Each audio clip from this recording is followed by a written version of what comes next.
Before I went boondocking for the very first time, I was very overwhelmed with how I was going to find a place to stay. And now that I've spent so much time boondocking, I want to share with you how I find spots as well as a few tips I do before I even arrive to a spot. I'm also going to walk you through a real life example of how I found a boondocking spot outside of Vegas. So let's dive straight in. I mainly rely on apps, with Campendium and The Dirt being my favorites. And I use the free versions of both apps. Now, these are definitely the easy route. Now, what I mean by that is there are websites that will show you all the available federal land that you can camp on throughout the country, but to me, it poses more questions, variables, and unknowns.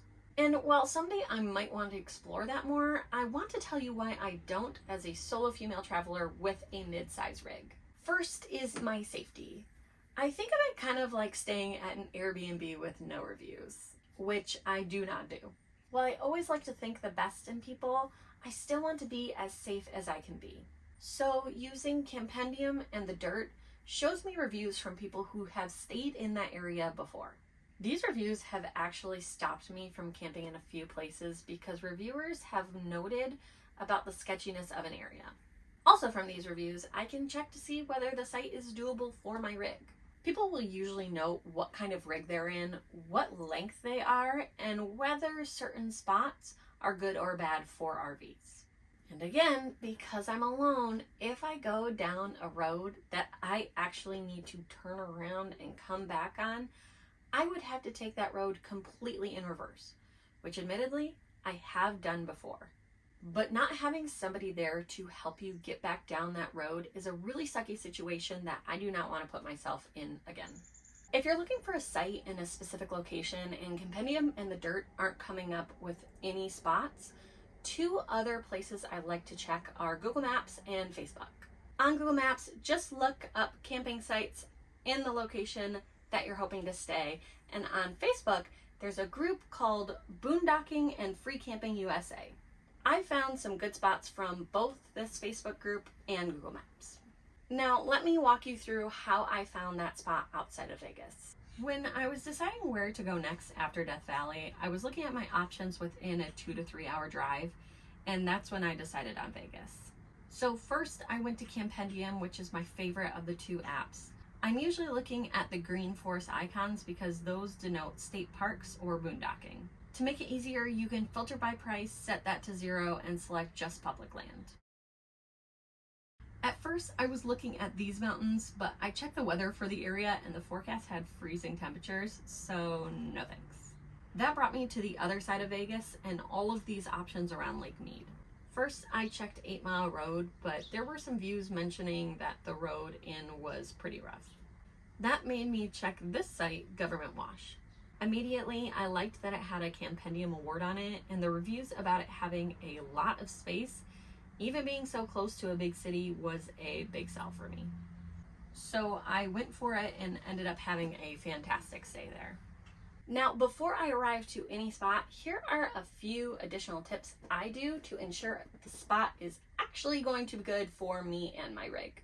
Tip number 1, use satellite images to scout ahead of time. Before I head to any boondocking spot, I will hop over to Google Maps and look at their satellite images to scout the area to make sure that it's actually doable for myself and my rig. The maps may not be the most up-to-date, but being able to see potential obstacles ahead of time has saved me a lot of stress and has made me more confident heading to a new site. Tip number 2, ensure you're going to have cell phone coverage. If you need to be connected to your phone or have coverage on a hotspot device, you're going to want to make sure the boondocking spot has the cell phone coverage you need. You can use a few different apps for this, but my favorite is FreeRoam. You can usually also check directly through your wireless carrier. Many times on Campendium and The Dirt, reviewers have noted who their carrier is and what kind of signal strength they had in that area. You can see that information for free, but if you want to see cell phone coverage maps in both Campendium and The Dirt, those are available, but you have to upgrade to the Pro version to see them in the app. So honestly, I just recommend using FreeRoam and just popping from one app to the other. Tip number 3, scout ahead. I've seen some really brave people drop their rig at the beginning of the road and just take a truck down to scout the area. I don't do that. I do make sure to find a safe place to park both my truck and my trailer still connected. I'll grab a chair and I will walk down that road to scout ahead. I'll use that chair to claim a spot, walk back down the road, grab my truck and the trailer, and then head down the road. Doing this gives me one last assurance that there aren't any obstacles ahead that I can't handle and that the road is passable for both my truck and my trailer. Scouting ahead would also be great to do with a bike. Tip number 4, the best days to arrive. Sundays are my absolute favorite days to arrive at a site. They're the best for me, not only because I have to work during the week, but Sundays are usually the days that other people are packing up and heading home and leaving sites open. I also really like traveling Sunday mornings because usually most people are sleeping in, so the roads are clear of traffic. I find that boondocking spots have the most availability on Sundays. If Sundays don't work for you, that's totally fine. Any day, Monday to Thursday, is also going to be a good day. Just do whatever you can to avoid arriving on Friday and Saturday, as those are the days that all the boondocking sites are usually occupied. And that's how I find my boondocking spots. Do I get out into nature as far as I possibly can? No. But do I feel safe heading to the areas that I'm planning to camp in? Yes.